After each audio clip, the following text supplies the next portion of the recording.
الحمد لله صحيت النهاردة بدري. صحي من الفجر، والنهاردة بقى أول يوم ليا في الجيم. إن شاء الله دي انطلاقة التغيير. إن شاء الله إن شاء الله. يا رب بس نستمر. فدلوقتي هقرا ورد القرآن، وبعد كده هتفرج على كورس إنجليزي ساعة مثلا ولا نص ساعة ولا حاجة، وبعد كده أنزل الجيم. وإن شاء الله يعني أشوفكم في الجيم بقى إن شاء الله.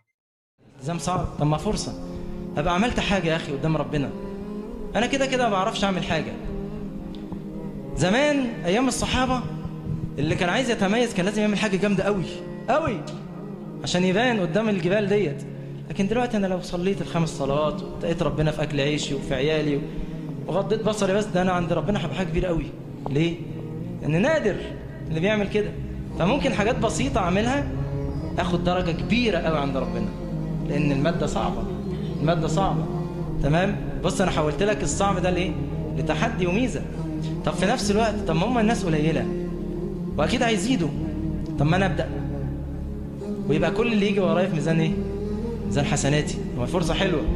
بدل ما انا ابقى واحد في الملايين دي، ابقى واحد وبعد كده الملايين تيجي بعديا. اكيد في ناس هتأثر بيا، واكيد هكون سبب في هداية الناس، وفي ناس كتير هتبدأ تلتزم لما تشوفني التزمت. طب ما كل ده يبقى ميزان حسنات. لو اخرت جماعة بجد الجيم طلع حاجة جميلة جدا والله. يعني الواحد كان مأجل قرار حلو قوي. يعني أنا من الناس اللي برضه ما كنتش بحب الجيم بسبب إن ما أعرفش أتمرن، وما بحبش أتمرن لوحدي، برضه لازم يكون حد معايا. فالحمد لله إن لقيت واحد من صحابي هينزل يعني، فنزلت معاه. ودي رسالة لأي حد مأجل الجيم. بصراحة أنت مأجل قرار جميل جدا. يعني الجيم طلع حاجة في منتهى الروعة يعني.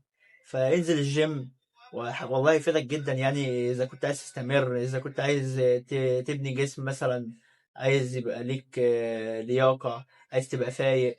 يعني أنا نمت مثلا ساعة ونص، وحاليا مش عايز أنام خالص، وعندي استعداد أكمل لآخر يوم إن شاء الله. فانزل الجيم حتى لو أنت مش لاقي حد من صحابك زي مثلا أنا كده. حاول تلاقي حد من صحابك. طب ما لقيتش، انزل اعتمد على نفسك. اعتبر ده هدف من اهدافك، او ده حلم انت عايز تعمله. فاكيد صاحبك مش هيجي ياخدك من ايدك يقول لك تعالى اما نعمل نحقق هدفك، فاهم؟ فانت لازم تسعى برضه، لازم تتحققه بنفسك يعني. فانزل الجيم ما تاجلش والله. وهتدعي لي فعلا لو نزلت الجيم واستمريت. والله حاجه جميله جدا، ونسال من الله الثبات يعني، ونستمر.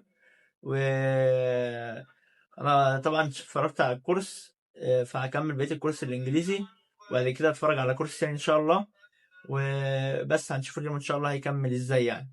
بس ان شاء الله خير يعني. التزامي لما الناس تكتر خدتش حاجة. بقيت انا في ميزان حسنات واحد وخلصت، لكن انا ما خدتش حاجة في ميزاني. طب ما اخليها انا في ميزان حسناتي. طب لما انت تشوف ان النبي عليه الصلاة والسلام قال للراجل اللي بيلتزم في الزمن ده ان ليه اجر 50 الحمد صحابي. لله خلصت كل حاجه ورايا. وده من فوائد انك تصحى بدري. فاتمنى ان كل واحد بيشوف الفيديو ده يحاول يتعب مع نفسه، ويجاهد نفسه في انه يصحى بدري.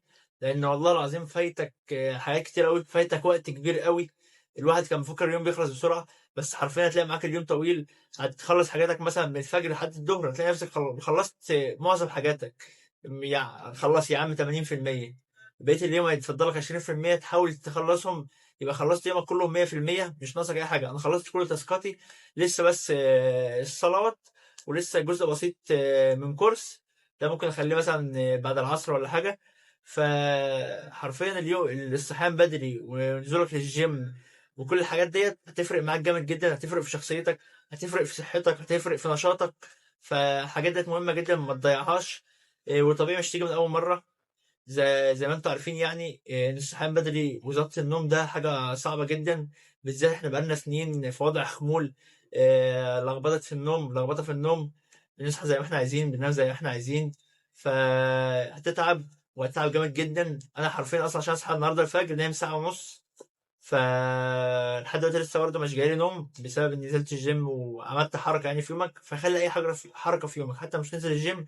اعمل ضغط يا عم، اتمرن، انزل اجري، اتمشى شويه، اي حركه.